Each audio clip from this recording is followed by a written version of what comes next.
And I was just thinking to myself, I was like, I'm naturally tired all the time. Like that Kratom really works. Like without it, I can't function. And I had no idea that this was the early stages of withdrawal. I just figured that I'm naturally tired and I need some type of stimulant in order to get through my days.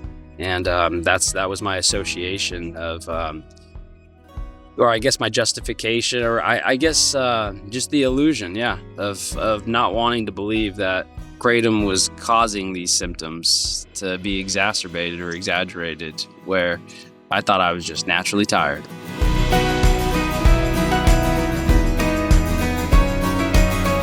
Welcome to the Sober Spill podcast. I'm your host, Isabel. On this podcast, we have real conversations with people in recovery, their families, and organizations that pertain to this field. Today, I'm here with the host of the clinical side of our podcast, Jana Wu. Thank you, Isabel. My guests will discuss best clinical practices, new emerging trends in substance use and mental health disorders, and how we can best take care of ourselves and our loved ones in recovery. See you every Thursday. And come spill with us soon. Hi, welcome to the Sober Spill, Jared. We are so glad you're here. Thank you for making the time and joining us from gorgeous Southern California. I'm in Northern California, but it's my pleasure. My pleasure. Oh, I'm so sorry. I don't know why I thought you were in Southern California. Do you mind sharing like what part of Northern California you're in? Well, I'm in the Central Valley, so Stockton, actually. Stockton, California. Okay. Just south of Sacramento. Well, thank you so much for being here. And I really appreciate your perspective and time. So Sober Spill, we're really excited today to have my friend Jared M on the show. Jared, for those that don't know you, would you like to just introduce yourself? Yeah, my name's Jared. 34 years old. I'm currently a student at Delta College, and I love playing disc golf. I love spending time with friends and family. I'm a big movie guy. Not that big into reading books, but being back in college, it's a requirement. So I'm kind of getting back to doing the things that give my life balance. I'm single. I am an addict, and I've suffered from multiple addictions, and I'm just working on, doing the best I can each day to learn a new way to live and to continue moving forward with my life. I'm a son, I'm a brother, I'm a friend. I'm in recovery. I have quite a few roles, a student, and the list goes on with roles. You've helped a lot of people, I think, particularly with Kratom, and it seems like you've been really involved in this incredible movement of Kratom sobriety and Kratom quitters for the past few years now. So I just was wondering if we'd start there. Like, how did you get involved with the community of people that are struggling with Kratom, trying to abstain, or trying to change their relationship with it? It's a great question. I tried to quit Kratom on my own multiple times. I was addicted to Kratom powder for 8 years, and around the 4-year mark, I started realizing there was some consequences that were going on with my health. And I tried the approach of, try not taking it for a while. And after a few days, I'd always cave back in because I didn't like the way I felt. And I was tired, had no energy. And overall, my body felt more than just fatigued. I'd get muscle spasms. So like one way or another, the withdrawal effects kind of brought me back to taking it every day. And it was just like a regimen: morning, afternoon, evening, and before I went to sleep, every single day, rinse and repeat. And so I tried quitting on my own quite a bit. And then I got to a point where I made it about 27 days off Kratom on my own. And my goal was to go 30 days to prove to myself that I could control my addiction. And I caved in at 27 days because I was like, I proved to myself that's good enough. Like, why do I need those extra 3 days? And then, I went right back to it, and I tried to set limits on myself. I was like, I'll only take it every 2 days, or first on the weekends.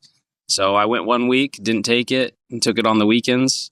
And then fast forward, next thing you know, I couldn't make it a whole week. I was like, how about every third day I take it? And then every third day turned into, oh, I'm taking it every day again. And so through trial and error, I learned that I had no control over this substance. The moment I introduced it to my body, I was on board with taking it every single day, and there was nothing really that helped. I guess helped with the withdrawals, and I felt reliant on it. So I got to a point in my health in 2024 where my body was shutting down from kratom. I had barely had energy to get out of bed and go to the fridge just to get water. I was sleeping 16 hours out of the day, and I thought I was dying of cancer. I didn't know at the time, but I weighed 120 pounds. My eyes were sunken in. My skin was pale, Oh my God. and I pretty much just surrendered. I waved the white flag, and I got down to my knees, and I prayed. I prayed to the universe. I let them know if I am dying of cancer. I've had a great life. I've had a bunch of experiences, and I'm really grateful for life. And if that's the will of the universe, then I'll accept it. But I also prayed that if there was a way out, if there was something I can do, changes I can make to reclaim my health and go about my life, then I'd appreciate that as well. And so it just started with a pretty much a gift of desperation for me. So I went 2 days. Well, I went into the hospital, got my blood work done. That's when I found out I was 120 pounds. So during the first 2 days off kratom, I was just really sick, still sleeping a bunch. And about around day 3 or day 4, I started having some realizations. It's like, I can't be the only person that has struggled with this. Like, there's no way. I know it's not that common, but I can't be the only person. So I went on Facebook groups, and I started looking for other people that might have been trying to quit, or people that have quit. So I typed in quitting kratom on Facebook group, and me being the person, like the proof is in the pudding type of thing, I looked and I scanned, I analyzed all the groups that were out there, and I chose the one with the most members. And this group had about 13,000 members at the time. So I requested to join, answered a few questions, and then within a few hours I was in that group.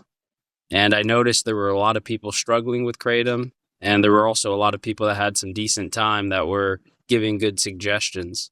So I just kind of immersed myself in the Facebook group at first. I was replying to a bunch of comments, bouncing ideas off people, letting people know what was going on with my health and what they would suggest. I was looking up alternatives, things I might be able to take, and also getting suggestions from other people. Like, someone saved my ass in the first 15 days because I was looking to take kava, and they were like, "Look, just give your body the adequate time to recover and recuperate. Don't introduce anything else that could add more problems on top of everything else you're going through, and be patient with yourself." And so that's what I did. But around day, I want to say 10 in that Facebook group, somebody posted a link to a meeting, and it was called they had a website where you could access links, and it was called kratommeetings.com. And that's when I attended my first There Is a Way Out meeting. And that's the actual group that I became affiliated with, that I host. We call ourselves peer support members. And so I host every week or every other week on Thursdays, but there's 3 meetings a day, sometimes 4 meetings a day. And that group really was the foundation at first. That, alongside with Mountainside, Dopey, Zoom used to have a few kratom related meetings.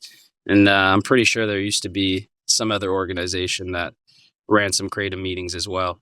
So there were in the early days when I first got off kratom, there was at least one meeting a day. And that was good. That it kept me in a routine. It kept me grounded. It kept me looking forward to jumping in and being around other people that understood what I was going through.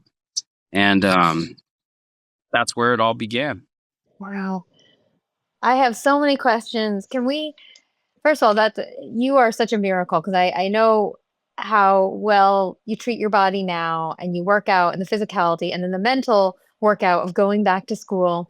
But I want to go back to 8 years ago, something like 8 years ago, 2018, probably like pre-pandemic. How did you get into the powder? What were you seeking when you started taking Kratom? So I've almost been off Kratom for 2 years now. So it was 2016 when I took Kratom for my first time. And at that time, I was in junior college and my studies were starting to intensify. I was taking chemistry, microbiology, and a few other courses simultaneously. And I just remembered I was kind of falling behind mentally. I was sitting down a lot. I was getting like little phantom back pains from all the sitting. And I was at my brother's house, and my sister-in-law was who introduced me to it. She said, "Have you ever heard of this thing called kratom?" And I was curious. I was like, "No." And she gave me like a couple little sample baggies and said, "Try taking this. It helps with energy, focus." And I think that's all she really told me. That's all she really gave. That was the description she gave me. So I remembered there was an Oakland Athletics baseball game at the time that before she gave it to me, I took it with me, but I also brought a bunch of my chemistry homework with me to the game because we had like a little suite. It was some business thing that my dad had with a bunch of clients. And I remember just sitting in that suite. I don't remember like a single pitch from that baseball game because I was just focused on my chemistry work the entire time. And it just like a light bulb clicked in my head. I was like, I sat for 3 hours straight with Hmm. my with all my attention focused on my studies. I didn't feel a single back pain. I wasn't distracted at all. I was like, this might actually work. This might actually help. And that was my introduction to it. I didn't realize what I was getting into. I just knew at the time that it helped with sitting still and focusing on a task without getting distracted. Yeah, that's really interesting. So there was the pain component and the energy, where it is sometimes really difficult to find something that alleviates any pain, but also gives you that focus and concentration. So what did you take these bags, you go to the game, you're noticing all these things. Did And you had mentioned before you have a history of addiction. What did you think at that time when you look back? Like, did part of you know there was a potential to become addicted to this, or it just seemed like a miracle powder It seemed like a or something in miracle. between? It seemed like a miracle. Mhm.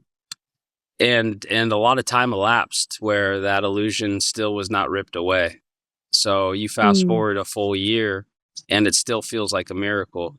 It my first glimpse at, oh, this might be a problem, but I still wasn't cognizant of it. I still was denying the fact that um there was any problem or any issue.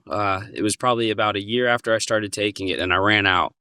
I had no money at the time, and I was sitting in class, and I'm just yawning, like just phantom yawns. Mm. I cannot stop yawning. My professor's asking me, "Are you okay?" Um, Mhm. and I was just thinking to myself, I was like, "I'm naturally tired all the time. Like that kratom is really works. Like without it, I can't function." And I had no idea that this was the early stages of withdrawal. I just figured Mhm. that I'm naturally tired and I need some type of stimulant in order to get through my days.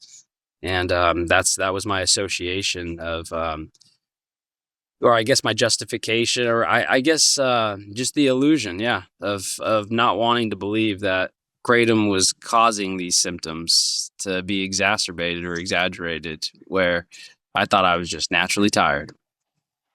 Yeah. And did anyone notice, that you got down to like 120 pounds? Like that's a lot of weight to lose. Yeah, family members definitely noticed. You look at yourself every day. So I knew I was getting skinny. I avoided taking pictures for a long time because before I even had the rapid weight loss, my skin was always pale. My eyes were always puffy and sunken in.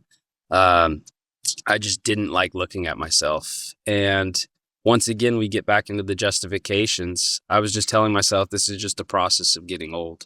I'm Hmm. aging, and I'm aging poorly, but it can't be the kratom. It's just genetics. And I Hmm. was in complete denial.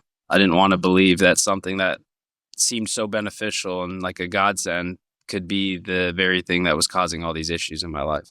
Yeah, and I think one thing we talk a lot about in the group, and we've seen professionally in our communities, is that kratom affects so many different systems of the body. We know it affects, like our different, psychological and mental health balance, but also our hormonal system, which then affects our mental health.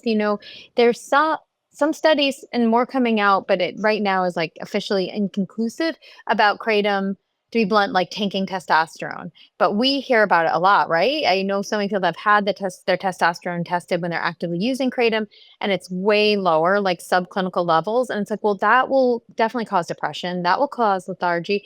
That will cause low energy and all of these other like host of issues in one's body. Yeah. Um, so it's interesting because it is that like kind of like subtle erosion for a lot of people. Did you ever have like when we go back to that time when you went to the hospital, did they know what was going on? Did you tell them about kratom? Did they have any idea what it was? Did they run hormone or blood panels? The doctor was concerned with rapid weight loss, so he ordered a lot of blood work. And I had a nicotine patch on at the time because, like I mentioned, I threw everything out. And he was under the impression that it was a fentanyl patch.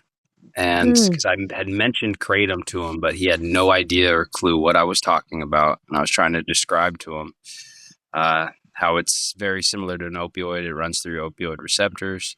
It's related to the caffeine plant. And I was giving him the little rundown. And when I got my doctor's notes back, it said the patient's addicted to fentanyl, had a fentanyl patch on or mhm. something along those lines. I was like, did he not listen to a single thing I said? Oh my So, gosh. and I got that quite frequently with other appointments I had scheduled for other health issues I had going on at the time. Like I had plantar foot fasciitis, and I met with another doctor, and she was actually familiar with kratom. Um, but the majority of healthcare professionals hadn't a clue what it was, and so that was kind of my experience with it. So you go to the hospital, and what did your family make of it then too? Like especially did I assume they did your family know you had a history of addiction? Were they concerned? Yeah, like there was no doubt about that. My parents had known I had been addicted for a long time to alcohol and other substances, and it, the list goes on and on with my past run-ins with addiction. I had been previously in trouble with the law, and so I got sent away to juvenile hall when I was 14. Got out pretty early, and I was on probation for a while, but kept having run-in with the law. I had a drunk in public, a few dirty weed tests, and I was pretty much a month away from getting off probation when the judge my court date came up, and it was the day I was supposed to get off probation, but she saw a long list of all kinds of trouble I continued to get in, and she said, "You have not learned your lesson, so I'm going to send you back to juvenile hall, where Mm, you'll wait for mhm. a program to open up, and once a program opens up, you'll have to complete that program in order to get off probation." So that was pretty much the the rundown with that. So yeah, it had been known from my family for a long time that I struggled with substance abuse. Before knowing I was gonna probably be in some trouble, I did an outpatient program just to try to show the judge when I did have my court date that I was trying to work on myself and do better.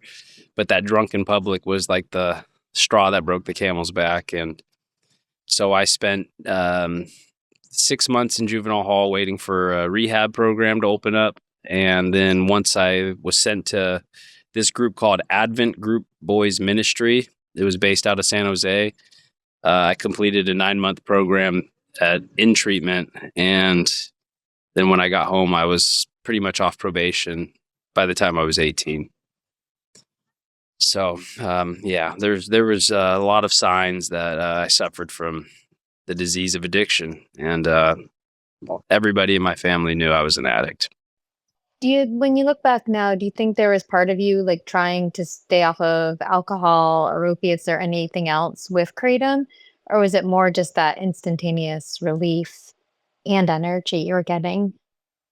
That's a good question. I had been off opioids because that was my drug of choice. After I got off probation, I discovered the whole pharmaceuticals, and at first, it felt manageable. I could eat off of it and still go about my life. And as my disease progressed with taking, like, elevating the amount I took or finding stronger, going from taking Norcos all the way up to Oxycontin, it became apparent that my life was unmanageable. Uh, I couldn't afford it anymore. I didn't want to go back to jail, so I Mhm. wasn't going to steal for it. I still had enough sanity to know I'm not going to go to desperate measures to get this. I'm just going to cold turkey myself. So I sat on my couch for pretty much 30 days withdrawing from Oxycontin. And that was in my early 20s. But I continued using cannabis. I'd been using cannabis from the age of 13 all the way through up until the point when I quit Kratom. So I was always looking for something to not feel, or to escape, or to numb out any type of pain or thoughts, or you name it. I'd find some type of justification for why I used. But I was off opioids for a really long time before I found Kratom. I think what Kratom did was, at first, it was the energy. And then within a few months of taking it, I started realizing if I take more, I get this euphoric feeling that feels very similar to what I used to know. It's definitely not the same, but it's a very familiar feeling. And I think that drew me into wanting to take it more and more and increase my doses so I could try to chase that same type of receptor tickle that I would feel that felt very familiar to what opioids did for me. Were you scared at all that for the potential of addiction, or did the marketing, at the time make it feel like this is a much healthier alternative? This is a botanical, this is all natural. I wasn't concerned at first because I was into when I was going back to junior college and I was only smoking cannabis. I had this. I was on a really clean eating, healthy lifestyle mentality, and I was big into drinking tea. And to me, it just seemed natural. And Mhm. also, I was looking up any and all information that would support my paradigm, like the way I thought about kratom. Yep. And so anything that would be pro kratom, that would be my truth. I watched a documentary on Netflix that was talking about it, and they were talking about all these benefits, and how people are using it in the bodybuilding scene and all these. Yep. So if it supported my idea that it was good for me, I would take that as the whole truth, and I completely neglected any of the negative information out there, thinking that, oh, of course they don't want us bettering our lives. Like there's genetically modified food everywhere. We've got corn syrup and everything, and I just became a complete conspiracy theorist about it, of how our government just doesn't want us doing any alternative medicine. So I looked at it almost as a medicine that big pharma was threatened by, and that was my mentality. And there's a lot of that argument, and I think the timing was really perfect for that argument, sort Yeah. of in the 2020, 2021 times too, where people were so frustrated, COVID restrictions, all the different thoughts about big pharma after or wherever we were in the opioid crisis. Yeah, there were a lot of reasons in which that I think was a really justified thought for a lot of people.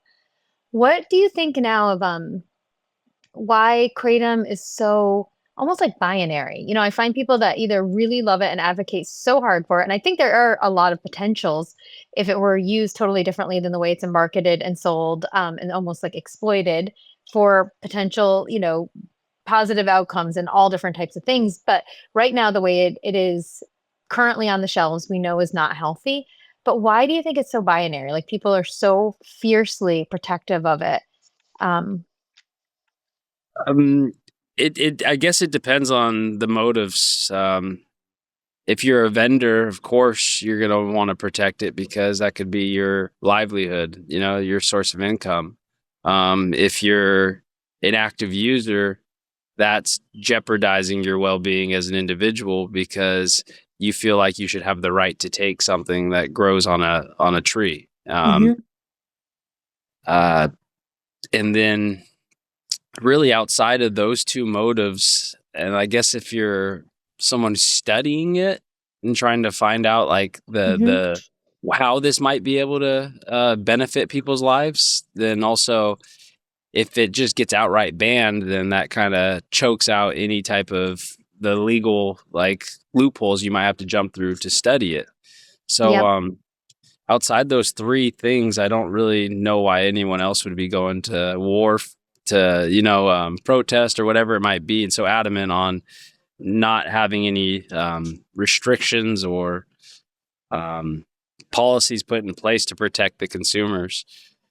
Uh, I know for me, for a long time, I didn't go as far as advocating pro kratom. Like I wasn't out at protests or whatnot. I was just praying that like, don't touch my plant. I want to continue Mhm. taking it. Yeah. So how did you shift from that to where you are today, again, of like helping so many people that need help? Because I see you as that, like definitely such a support and advocate for people nationwide in a really respectful way. I think you stay really open, to people wherever they are in their process of or path of looking at their relationship with it. Yeah. Uh, just being an addict for such a long time and being able to identify with what it means to suffer from the disease of addiction. It's really easy to have empathy for other people who are struggling, and it doesn't even have to be with substance abuse. Just struggling with whatever it might be in life. If especially if I've experienced it and I can relate, like I just have that a deeper understanding of what they're going through, and I just remembered getting off kratom, feeling isolated and alone. And even before I got off, even when I was contemplating getting off, it just felt like I was the only one struggling with this. It wasn't talked about. It wasn't common, and I just felt defeated that even like I felt so low that I could get addicted to a herb, a plant. Mm. Like, what does that say about me? Like, how weak minded am I? And when I finally found a community of individuals that also struggled with it, it was a relief to know that other people have struggled just as much as I have because it didn't feel like it was just a me issue. It felt like, okay, this is more common than I thought. It's just not widely talked about. And so it gave Mhm. me a deeper connection. And I just felt that I had trying to find the right word for it, but the connection was huge. And I know how much it helped to have a support Mhm. group of people that understood what I was going through. And I felt just a calling to give back in whatever way I could, because without a community of individuals that had suffered from kratom, I don't know if I'd be where I'm at today. So it kind of felt like the best way to pay it forward was giving back the way people gave so freely to me. I'm Ricky, recovery support clinician. Managing withdrawal symptoms no longer means leaving home. Mountainside's new outpatient withdrawal management programs provide confidential, professional support with daily check-ins from our psychiatric and clinical team.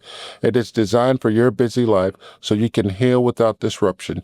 Find out more at mountainside.com. What do you think now? It's very different now in California where you are than it was when you were really active in using Kratom. You know, um, Recently, Governor Newsom had a huge crackdown on seizing tons of Kratom all over the state. I think it was like $5 million worth of product taken literally off the shelves, like off of the market. Um, do you notice that at all? I don't know if you look for it or if you stay away from places that would have it, but like, do you notice the fact that it's been basically banned in California? I haven't personally. I do live in Stockton, and there's loopholes around bills and bans. And Yep. for instance, with um vape you're not allowed to sell flavored nicotine products in California anymore. Oh, okay. And That's interesting. Okay. yeah, it's been that way, I think, for a few years now, where they banned Okay. menthol and flavored nicotine products. But you go to any smoke shop and they're still selling menthols and flavored nicotine products, where they risk getting slapped with the fine, Yep. which some places do, and then they'll take them off their shelves for a little bit, and then they'll re-advertise it. So I'm kind of in this little area where people aren't really, the law isn't being enforced here as well. Mm-hmm. So I can't really say in other areas what it's like, but I do notice, like, if I was to go to the vape shop, they still have whole walls designated to Kratom products. You see the tablets, you see the powder, you see the capsules, you see all kinds of different products that I have no clue what it was or what it is. I just know that it's a product of Kratom. Yep. Yeah, I think it was just recently scheduled in Connecticut, so it is being pulled off the shelves like right now. But all of this stuff is so fast moving, and I think too, what happened in California was extremely fast moving. Seems like the governor called it due to like a lot of concern from parents with 7OH and the thoughts that there were more adolescents and like teenagers becoming addicted to it. So yeah, it'll be interesting to see what happens or if it lasts or what change is made. And it's hard to think of the perfect solution. I don't think there is a perfect solution because I do worry about the people that are struggling and actively addicted that don't even know they're addicted. You know, I was curious too. You've been through so much since the time that I've known you. You've had a surgery, you had a barbell accident, and how did you get through that? Without narcotics or without kratom? And were there times where you wanted to use again? Yeah, with Kratom, it got me to a point where I was so low. It just took a little bit of time, maybe 14, 15 days, to develop the mindset of, I'm not losing a friend. It feels very similar to like getting away with something that supported you for so long and moving on. And I just developed the, like, kind of a victim mentality, almost, even though I'm not a victim, but almost like an abuser mentality, where that was Mm. my abuser and I'm not going back to my abuser. And so I just kept that mindset for the remaining time. There have been instances of thoughts that creep in, where there was probably around day 50 off Kratom. I was in a movie. I was at the movie theaters. It was boring. I wasn't really enjoying it. And I was like, man, Kratom sounds nice right now. I was just tired, laying there, almost falling asleep in my movie chair. Mhm. And you fast forward, there weren't really many instances of that thought of taking Kratom, but you did mention the surgery. And when I did have the surgery, I was prescribed Norcos after that. Mhm. And I took it as prescribed. And I was talking to my sponsor about it. I was talking to other friends that were in recovery. And one of my buddies had a good suggestion. He said, that's what they're there for. But if you feel that tickle, if you feel that little high, a little remembrance, that's your body letting you know that the pain doesn't warrant taking it anymore. So about day 5 or 6 after my surgery, sure enough, I took my prescription as prescribed, and all of a sudden I was like, I feel really good right now. Mhm. And it was kind of sad because I was like, I'm still in a lot of pain, but I can manage it with ibuprofen, with Tylenol, switching it up. And so I threw out the rest of my prescription, because I knew that if I had it there, I would have continued taking it until it was gone. And I felt that tickle. So after I threw it away, I was still in pain for a few days, and not only was I in pain, it kind of reopened like a door that had been closed, where now I'm starting to think Kratom does sound good right now. I'm in a lot of pain, and mentally I don't feel the best. So that was a couple tough days, just getting through it. But I leaned on my support group. I did everything that I needed to do to make sure that I wasn't going backwards, or I wasn't staying stagnant in that thought, and made sure to lean on my sponsor and talk through it. And besides that, getting sick was another time in my life where before that surgery, I had gotten a really bad flu, and I didn't want to use Kratom, but it just reminded me of what I went through the previous year. It reminded me of withdrawals, and I was just really mad that I had gotten to a point in my life where when I got sick with the flu, I'm not like, oh, I'm sick with the flu, this sucks. My mind instantly goes to, I feel like I'm in withdrawals. So being able to make that correlation was kind of hard, just because there's a lot of time to sit and think when you're sick. And it made me reminisce on all the damage I had done to my body and all the self-inflicted pain that I have caused. And now that I'm sick with the flu, my mind instantly goes to that correlation of, oh, I'm not sick. This just feels like withdrawals. So, but the dropping the weight on my chest, I was bench pressing. I was doing something that is frowned upon. It's called suicide grip. You don't have your thumb wrapped around the bar. You have it like this. And it just slipped out of my hands from full extension. And I dropped 185 pounds on my chest. And I was in a lot of pain. And I had to go through a few emergency visits to figure out that I had a cracked rib. But my mind never went to taking Kratom. It was painful, but it was manageable through taking ibuprofen, through icing, through exercise, because I was still able to do cardio and little leg workouts.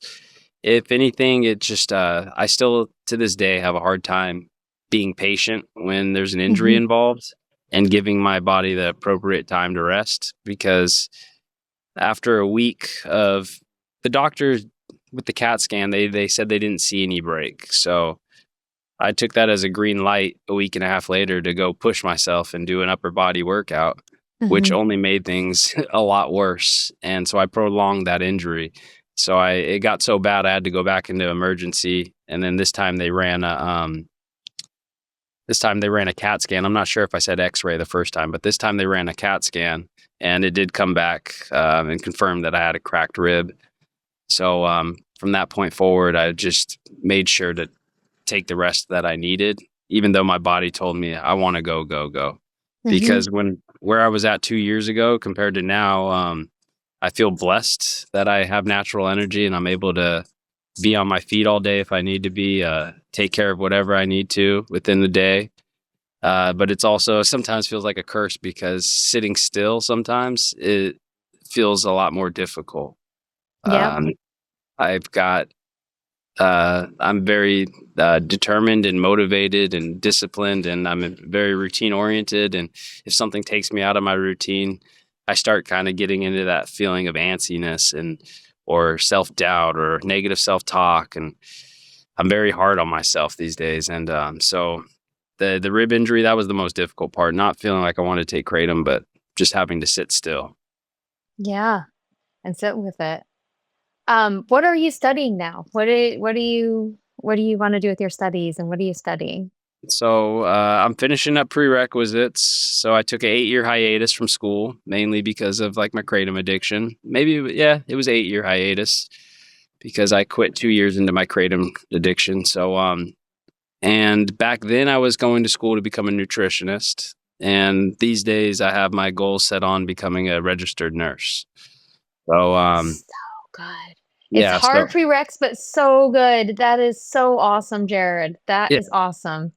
And the majority of my studies are, the prerequisites as far as English goes, the math, a lot of my chemistry and biology. I've knocked that all out. It's kind of basic things these days. It's I'm taking American history. I'm taking health science, human development, and sociology this semester. So I'm a full-time student and it's been going well, back in the day, I used to procrastinate and wait until the due date was coming up to use it as motivation to just get the ball rolling and cram as much material as I possibly could in a very small, limited time.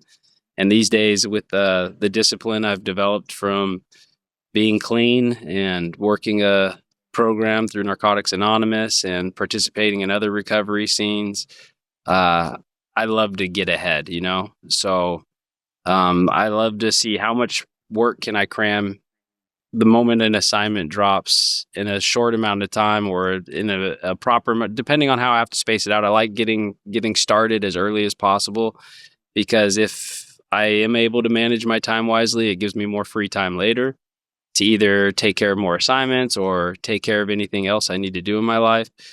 And that was another difficult part recently, is we were on spring break last week, and I am all about routine and momentum, like I mentioned. And they had all my schoolwork locked because the majority of my classes are online, and they were locked behind these modules, and they pretty much forced me to sit on it, where I could not do work even if I wanted to. I could read to get ahead of, but as far as taking care of the assignment. So, it had me future tripping for a whole week of, oh my God, I'm going to have so much work next week, which I do.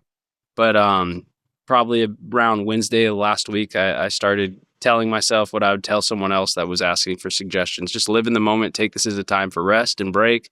Do something you enjoy. Find a way to stay in the present and live in the moment. And I took my own advice, and I had a beautiful rest of the week leading into the weekend. And now here we are. So good. I am so excited that you're taking that path. It's such a great professional path. The world needs more nurses, and you've got such a great ability to connect with people and compassion and empathy, and you're going to help a lot of people. It's really exciting. It's such a good career path. It's so much work, but it's so good. Yes. I'm So looking good. forward to the work, Like I mentioned, You're doing it right now, though. Yeah. Yep. Oh, you mean the actual work though of being a nurse? You mean like being in, yeah. Yeah, in hospital, on my feet, usually 12-hour shifts. These are things that I couldn't have even dreamed of a couple years ago of even being possible. Like I couldn't even dream of working a part-time job because I just had no energy and no drive or ambition. And so many gifts. They like through Narcotics Anonymous, they teach you that there's only one promise, and that's the freedom from active addiction and the desire to use. Freedom from the desire to use, freedom from active addiction. But they say everything else that comes after are all gifts. And I've experienced so many gifts in recovery. So many bonds I have with people that are also practicing this self-improvement and working on themselves. The connections run deep, the community, the camaraderie. And then not to mention just the sense of purpose and the value it's added to my life of being able to give back and help other people in need. My time's filled up these days. I could squeeze a few hours to myself if I ever need it to recharge. But for the most part, I like surrounding myself by activities, whether it's disc golf or workouts or attending meetings, or working on step work, or even we had a big meetup, a Kratom meetup in LA in early January, where there were about 30 of us from the group that all met up. And when I was on my way driving down to LA, I remembered thinking this might be a little awkward or weird. And by the time I got there, you spent so much time with some of these people that it's just an extension to your family, that it literally felt like I was meeting up with my best friends. It felt like I was meeting up with family. It was not awkward at all. Some of these people I feel like I know better than some family members. And so just being able to experience that was a true gift as well, because it just reminds me that the opportunities are limitless. Pretty much whatever I set my mind to, I can accomplish. And not to mention just that true connection has added just so much value to my life, knowing that we can build these connections virtually or in person, and it's authentic, it's real, and it just kind of creates this idea of connectedness, It's beautiful, Jared. Thank you so much. Thank you for your time and taking time out of your studies to join us today. That It's my was a pleasure. perfect way to end.